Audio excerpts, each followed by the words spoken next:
यही सत्संग है। कुसंग से तुम बच जाओ, यही सत्संग है। फिर कुछ बात सत्संग के जीवन में उतर गई तो वो स्थायी हो जाएगी सदा के लिए। इसलिए ऐसे परिवेश में रहो, अच्छी संगत में रहो, अच्छे वातावरण में रहो। पिताजी संतों की संगति में रहना। और ये 2 श्लोक बड़े सुंदर 2 श्लोक कहें। गोकर्ण उवाच देहे स्थिमांस रुधिरेभिमतिं त्यजत्वं जाया सुतादिषु सदा ममतां विमुञ्च पश्यानिशं जगदिदं क्षणभङ्गनिष्ठं वैराग्यरागरसिको भवभक्तिनिष्ठः। हे पिताजी, ये देह है, ये क्या है? अस्थि मांस रुधिर का संग्रह। जैसे मकान है ना, ये बिल्डिंग, इसमें लोहा लक्कड़ पत्थर ईंट जो भी है उसका डिजाइन है ये, और उसमें ऊपर से प्लास्टर कर दी। ऐसे ही शरीर में ये हड्डियों के लोहा लक्कड़ पत्थर है, हड्डियां, इससे डिजाइन है शरीर की बनी हुई। नहीं तो गांठड़ी बन जाए, चावल की गांठड़ी की तरह हो जाए, बेड़ा हो जाए। ऊपर से इसमें मांस आदि की प्लास्टर है, और उसके ऊपर ये धौड़ी और सांवड़ी पेंटिंग है। और हमारे हाल क्या होते हैं, हमारे भूल क्या होती है इस पेंटिंग में ही। इसमें भी हमारी बहन है, हमारी नई नई बेटियां विशेष, यदि भी आज नए नए लड़कों को भी बड़ा स्टाइल हो रहा है, ऐसी उलझ जाती है इस पेंटिंग में कि ड्रेसिंग टेबल से हटने का मन ही नहीं करता है। उसमें भी 2-2 काज से चारों तरफ से ऐसे देखती है। ऊपर से आजकल एक नया फैशन आया है, ब्यूटी पार्लर साहब आ गए। हमने तो सुना 50-50 हजार के, लाख लाख के ब्यूटी पार्लर, भगवान जाने सच्ची झूठी। ऐसा है, अब जानते जाते।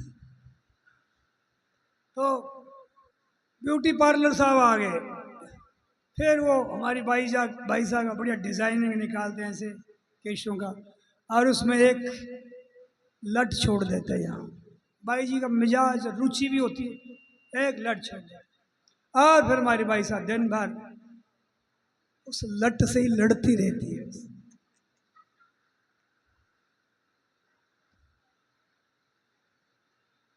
कबीर साहब कहते हैं धरती पर तो हरी घास उगती है, अब हरी घास बाद देखोगे, और इस देह पर काली घास उगती है, धौड़ी घास बाद में धौड़ी आती है। घास के सिर्फ क्या मेरे, इस तरह से भी सोचा करो, इसी में कहीं फंसे मत रह जाना। ठीक है, भगवान का दिया हुआ उपहार है शरीर, अच्छे से रखो, पर भगवान का है, ये मैं नहीं है।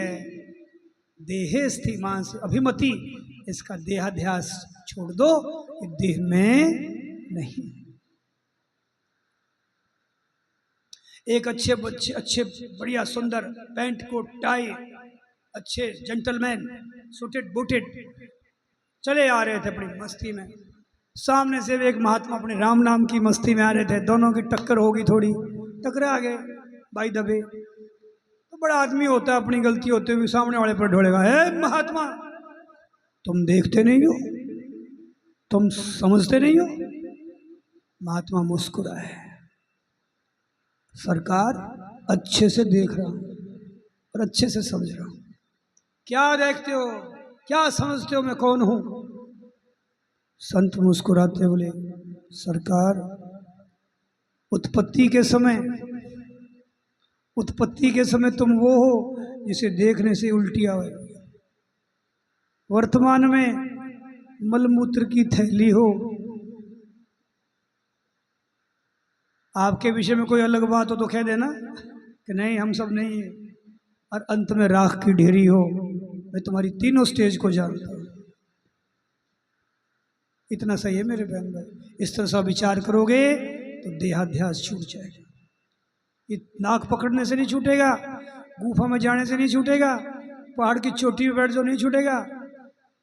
बड़ी ठाट बाट में रहिए, पर इतनी सी बात याद रखो, ये तो राख की ढेरी है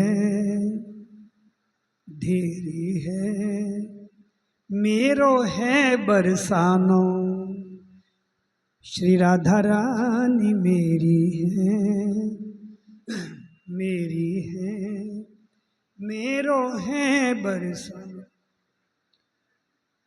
आत्मदेव को पुत्र गोकर्ण ने उपदेश किया, हे पिताजी, जब ये देह का ये हाल है, फिर बाकी इसके संबंध से और संसार में कौन अपना। इस तरह का विचार जागृत करना और संसार से वैराग करना और भक्ति रस के रसिक बनना। एक श्लोक और कहा बड़ा सुंदर, धर्मम भजस्व सततम त्यज लोक धर्मान सेवस्व साधु पुरुषान जहि काम तृष्णाम अन्यस्य दोष गुण चिंतन माशु मुक्त्वा सेवा कथा रसमहो नितराम पिबत्वम। हे पिताजी, धर्म का भजन करना। धर्म क्या? जो तुम दूसरों के हित के लिए करते हो, जिस अंश में जिस कर्म में दूसरों के हित का भाव है वो धर्म है। सबका भला हो, इस भाव से जो तुम जो भी करते हो,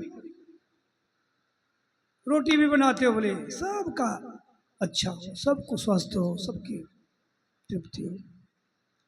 जो तुम दूसरों के हित के लिए करते हो, भले के लिए करते हो, वही धर्म है। और जो तुम अपने सुख को लेकर करते हो, ध्यान दो, लोक धर्म, अपने निज सुख को लेकर के करते हो, भोगों में सुख है, संग्रह में सुख है, इन चीजों को लेकर अपने लिए करते हो, वही लोक धर्म है। ये छोड़ दो। कहीं मान सम्मान के लिए भी हम कर्म करते हैं, कहीं धन के लिए कर्म करते हैं, कहीं संसार के भोग सुख मिले इनके लिए, ये सब कर्मों के अधीन। हे पिताजी, ये लोक धर्म छोड़ दो। भागवत गीता कहती है ये जो लोक धर्म है यही बांधते हैं, जो हम अपने लिए संसार के सुख पाने के लिए करते हैं, यही बंधन है। इसे छोड़ दो और दूसरों का दोष देखना छोड़ दो। इतना ही नहीं, दूसरों की विशेषता देखना भी छोड़ दो, गुण भी देखना छोड़ दो। अन्यस्य दोष गुण चिंतन, वो बड़ा अच्छा है, वो बहुत बढ़िया है।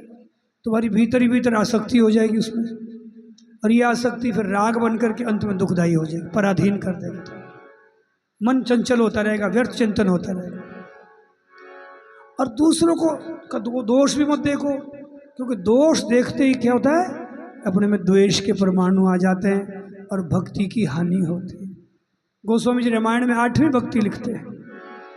भगवान राम कहते हैं, शबरी जी, आठम जथा लाभ संतोषा सपन ही नहीं देखे पर दोषा।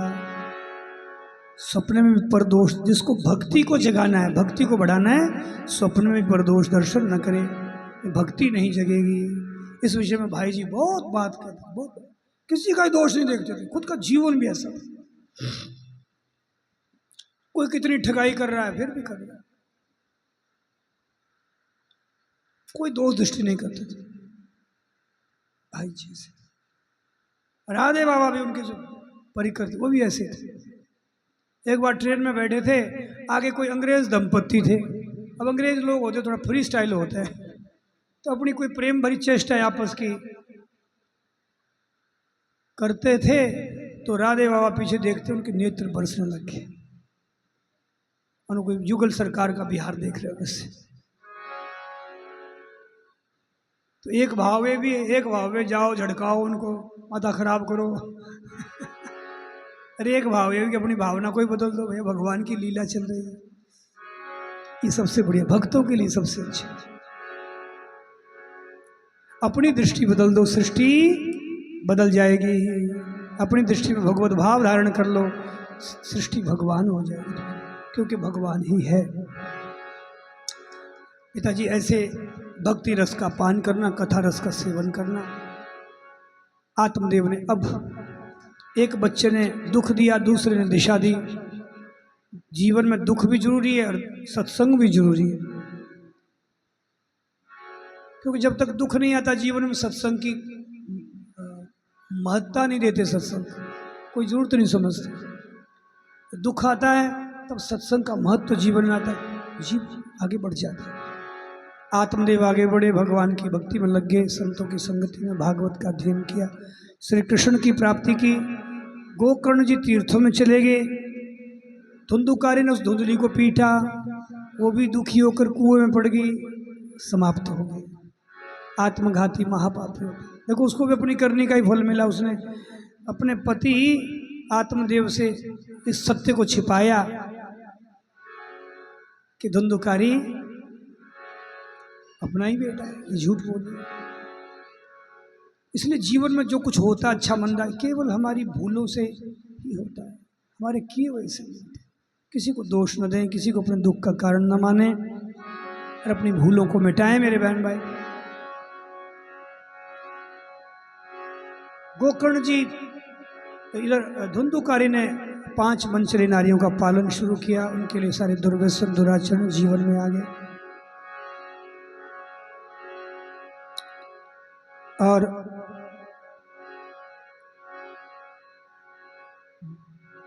दुर्व्यसन करने लगा। एक दिन नशे में मतवाला धुंधुकारी, इन स्त्री ने सोचा ये पकड़ा गया, हमारी भी बारी आएगी, और इसलिए तप्तांगार समूहांश तन्मुखे विचिक्षिप, उन सब ने मिलकर नशे में मतवाले धुंधुकारी को मार दिया और ये महान प्रेत बना। गोकर्ण जी ने तीर्थ में गया श्राद्ध किया इसके लिए। 16 दिन वापस आए, घर में सो रहे थे। धुंधुकारी तरह तरह का रूप धारण करके सामने आया। गोकर्ण जी ने पूछा तुम कौन हो? इसने कहा अहम भ्राता त्वदीयोस्मि धुंधुकारी नामतः स्वकीये नैव दोषेण ब्रह्मत्वं नाश्यतम मया। भैया मैं तुम्हारा वही भाई धुंधुकारी हूँ, मेरी करनी से मैंने मेरा ब्राह्मणत्व तो नष्ट किया, मेरा कल्याण करो। गोकर्ण जी बोले तुम्हारे लिए मैंने गया श्राद्ध किया था, इससे तुम्हें भला नहीं हुआ।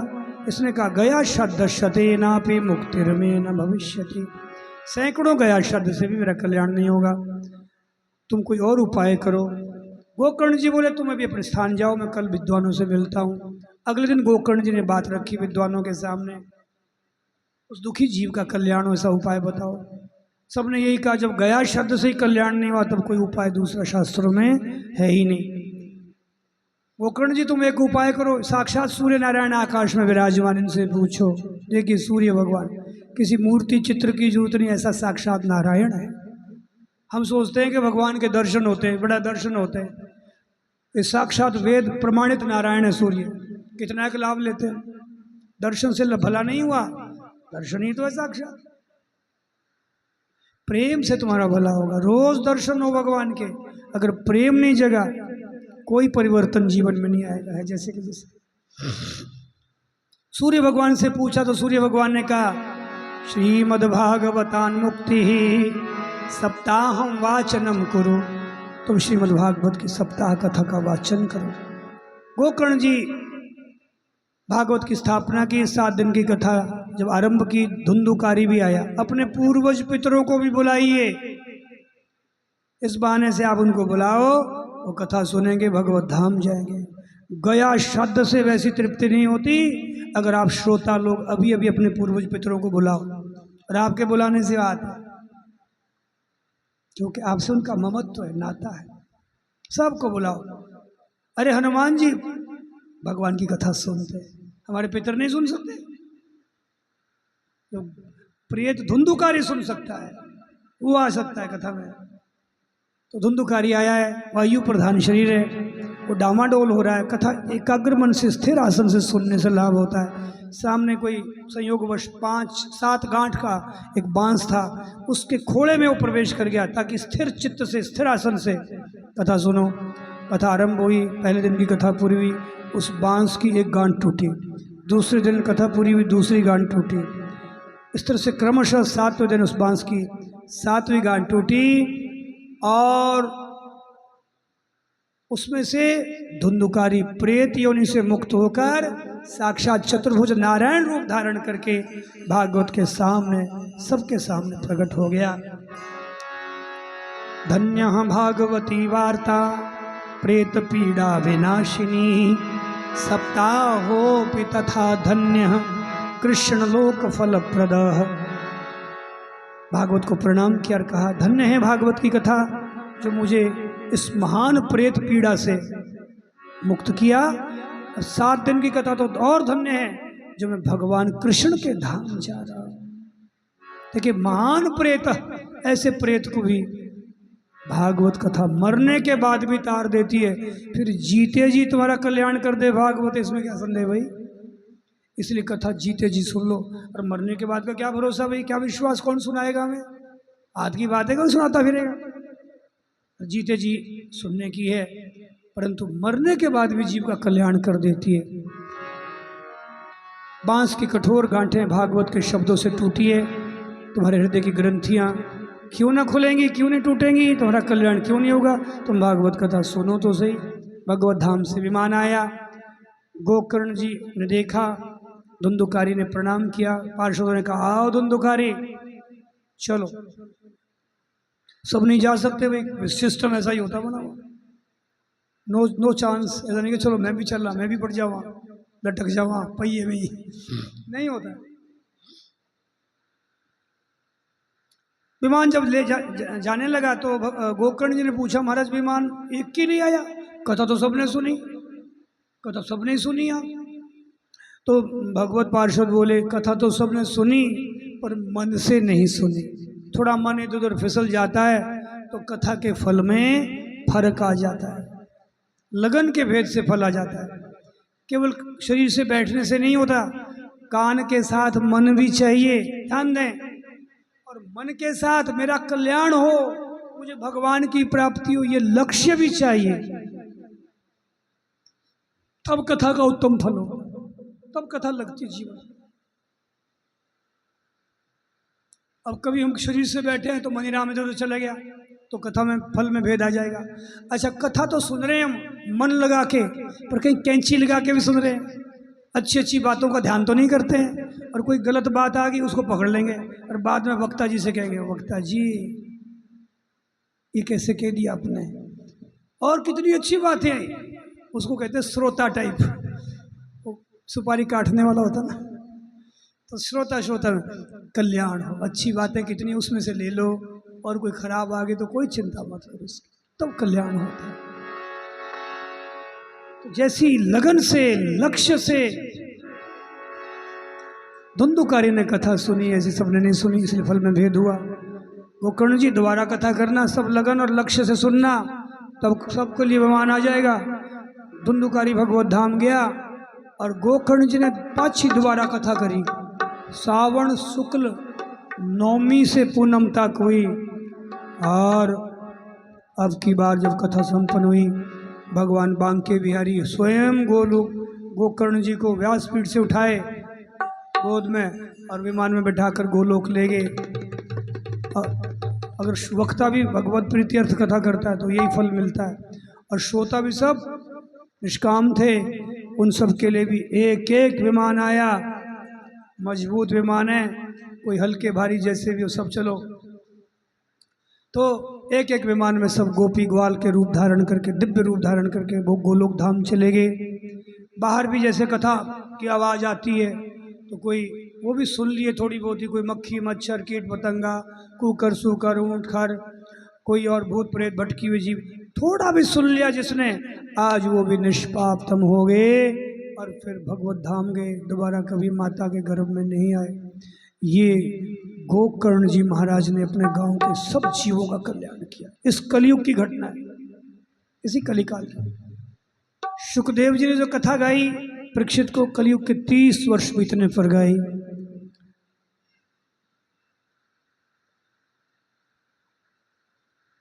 गोकर्ण जी ने जो कथा सुनाई है गांव वालों को और धुंधुकारी को, कलयुग के 230 वर्ष बीतने पर सुनाई।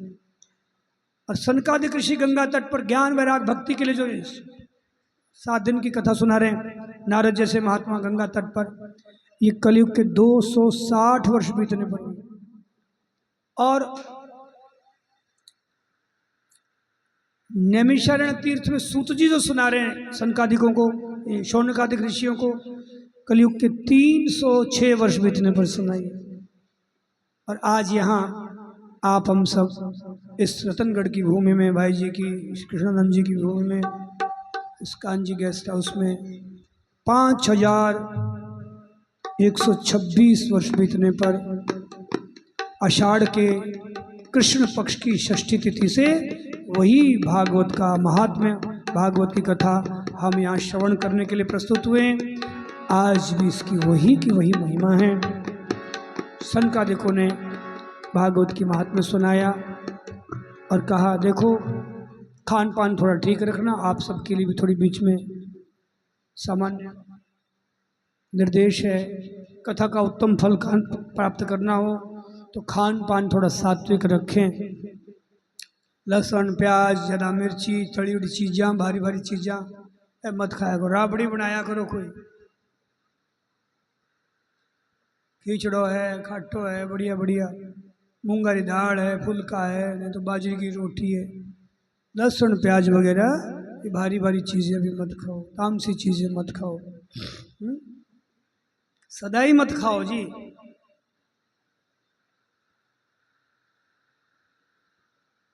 कोई घाटा नहीं आएगा, भक्ति और बढ़ेगी, क्योंकि अन्न का असर हमारे मन पर पड़ता है। भक्ति का संबंध हमारे मन से है। मन सात्विक होगा तो भक्ति जगेगी, नहीं तो भाई रे जीव का स्वाद लेते रहो, भक्ति का रस नहीं आएगा। दूसरी बात, किसी में भी दोष मत देखो। भाइयों से भी कहना कोई नशा पता, मैं कहता चाय भी छोड़ दो। चाय भी बिल्कुल ये जहर, ये धीमा जहर है, ये नशे हमने लगा दिए ना, इससे हम पीछे रह रहे। हकीकत ये कि भूख लगे शुद्ध सात्विक भोजन दे दो, प्यास लगे मीठा जल पी लो, बस ज़्यादा मत फंसो इसमें, नहीं तो इसी में फंसे रह जाओगे। फिर ये बातें तुम्हारे जीवन में नहीं आएगी। ये शिकायत होती है बार बार, अच्छी बातें सुनते हैं पर काम को नहीं आता। तुम्हें गलतियां नहीं छोड़ती इसलिए काम नहीं आता। और भाइयों से भी कहना कोई तरह का नशा है, गुटखा पुड़िया है, बीड़ी सिगरेट है, सब छोड़ के कथा का रस पिए तो बड़ा लाभ होगा। दोष दृष्टि भी छोड़े, किसी का दोष मत देखो। घर में रहो, खूब सेवा करो, सास ससुर पति पत्नी बच्चे, खूब सेवा करो, बहुत सेवा करना। चला के अब कथा येड़ी है, मैं तो सेवा कथा का लाभ लूँ, सेवा छीन झपट के सेवा करो। यानी कि तू कर, नहीं मैं करूँ ऐसे। शरीर भी अच्छा रहेगा, कथा में बड़ा मन लगेगा तुम्हारा। मेहनत करके आओगे ना, कथा में बड़ा मन लगता है, बहुत अच्छा होता है। कथा जीवन में आ जाएगी तुम्हें, 6-7 दिन में कल्याण हो जाए, एक ही दिन में कल्याण हो जाए। इस तरह से तुम ये सब थोड़ा ध्यान रखें। 7 दिन कथा हुई, 7वें दिन सुखदेव जी स्वयं कथा में पधारे और बोले कथा का रस बैकुंठ में, ब्रह्मलोक में, स्वर्गलोक में नहीं, ये मृत्युलोक में ही है। और मृत्युलोक में भी अभी सब जगह नहीं है, अभी रतनगढ़ में है। और रतनगढ़ में भी सब जगह थोड़ी है, अभी कांजी गेस्ट हाउस में है, समझे कि नहीं। इसलिए जहाँ कहीं इसका अवसर मिल जाए दौड़ के आओ, 2-4-20 को और भेड़ा करके लाओ, सबको सूचना करो, इसका बड़ा पुण्य होता है। सेठ जी कहते 3 नए लोगों को आप कथा में बिठा दो, सत्संग में बिठा दो, तो तुम्हारा कल्याण कमीशन में हो जाता है। उसकी कमीशन तुम्हें मिलेगी। 3 लोगों को तुमने बिठाया, और यहाँ गाड़ियाँ भी लगी हुई है, छोटी मोटी जो भी है, हर मोहल्ले में शायद लगी हुई है। और ये गेस्ट हाउस छोटा पड़ जाना चाहिए ताकि कहीं बाहर खुले मैदान में नौबत आ जाए। ऐसा तुम सब के सब कथा रस पियो मेरे बहन भाई। और ऐसी महिमा सुखदेव जी गा रहे थे, इसलिए इस रस को छोड़ो मत, औरों को भी सूचना करो। 2 मिनट 5 मिनट आओ तो सही, देखो तो सही। ऐसी महिमा गा रहे थे और भगवान बांके बिहारी उस सभा में फिर प्रकट हो गए। पहले दिन आए थे और आज अंतिम दिन गंगा तट पर हरिद्वार में ज्ञान वैराग भक्ति की सभा फिर से प्रकट हुए। प्रहलाद जी भी आए, उद्धव जी भी आए, बलि आए हैं, अर्जुन जैसे महापुरुष सब आए हैं। और बड़ा दिव्य कीर्तन हुआ, बोलो बांके बिहारी लाल की। बड़ा दिव्य संकीर्तन हुआ, भगवान बड़े प्रसन्न हुए। प्रहलाद अस्ताल धारे तरल गति त्याच उद्धव कांस धारे, भगवान बड़े प्रसन्न हुए। आज मैं तुम्हारे इस कीर्तन से आनंद में हूँ, बहुत मस्त हूँ, बहुत खुश हूँ, मेरे से कुछ मांगो। नारद जैसे महापुरुषों से पूछ रहे भगवान। नारद जैसे महापुरुषों ने कहा हम क्या मांगे, आज हम कृतार्थ हो गए, लबालब अमृत सागर में डूब चुके हैं। हम तो भविष्य के लिए मांगते हैं, आपकी कथा भविष्य में जहाँ भी हो भागवत कथा, वहाँ भी आप ऐसा ही अमृत बसाना। आए हुए समस्त भक्तों की, श्रोताओं की कल्याण आप करना, उनका भी कल्याण करना, उनको भी ऐसे अमृत बरसा। इसलिए भागवत कथा में भगवान भक्तों सहित आते हैं और हम सब जीवों का सबका कल्याण करते हैं। ये नौका है, तो नौका में बैठना तो पड़ता ही है, बस बैठ जाओ, फिर भवसागर से अपने आप तुम्हें पार लगाते हैं। राधे राधे राधे राधे राधे राधे राधे श्री राधे राधे राधे राधे राधे राधे राधे राधे श्री राधे राधे राधे राधे राधे राधे राधे राधे राधे राधे राधे राधे राधे राधे राधे सबके संकट दूर करेगी, दूर करेगी ये बरसाने वाली बजाओ बजाओ जी बजाओ, राधा नाम की ताली बजाओ 5 बजे यहीं पर माइक वाले भी तैयार रहेंगे सुबह, पक्का? माइक वाले भैया रहेंगे सुबह 5 बजे,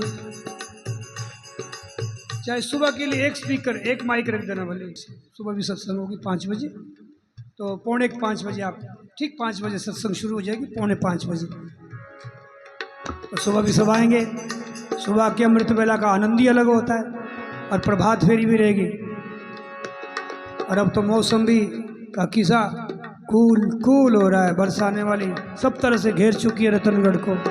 राधे, आइए आसन पर खड़े हो जाए। राधे राधे राधे राधे राधे राधे राधे राधे राधे